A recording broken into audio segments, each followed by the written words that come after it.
Actual news, everybody made this joke on Twitter today. The Yankees now have a better quarterback than both football teams in New York. The Rangers have traded Russell Wilson to the Yankees for future considerations. He's always wanted to be a Yankee, and the Rangers today made that possible.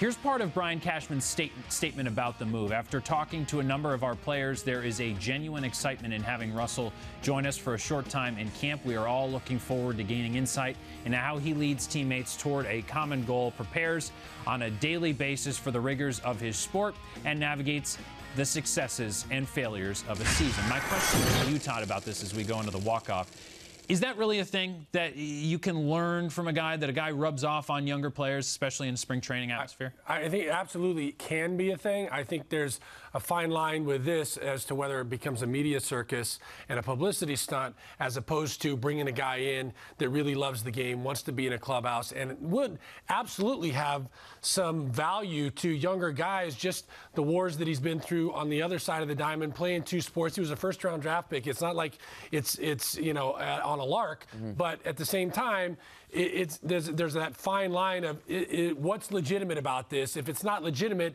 it's harder to really have an impact on the other guys. I think there's actually, believe it or not, like a serious point to be made here for, well, first of all, the Mets and the Yankees both have a high-profile quarterback, which doesn't happen every day. Yeah. And I take your point about the novelty act, and I think it can be received that way in the clubhouse sometimes, for sure.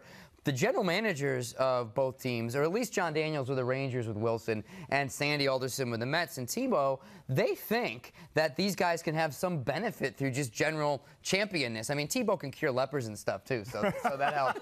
But one benefit. They believe that this actually has a tangible thing. And Jeter actually credits a lot of the success he had in the later part of his career to just being around Billy Crystal for that one day. He came in. I mean, just everything. Now, were you with the Mets when Garth Brooks came in? I was. Did you learn anything from Garth Brooks? Wait, are you being sarcastic? I think I mentored Garth, and Garth would tell you that. Yes. But I actually did have some guys in my career, Tony Pena and Terry Pendleton, that had a big impact on me as a young player. So it can happen.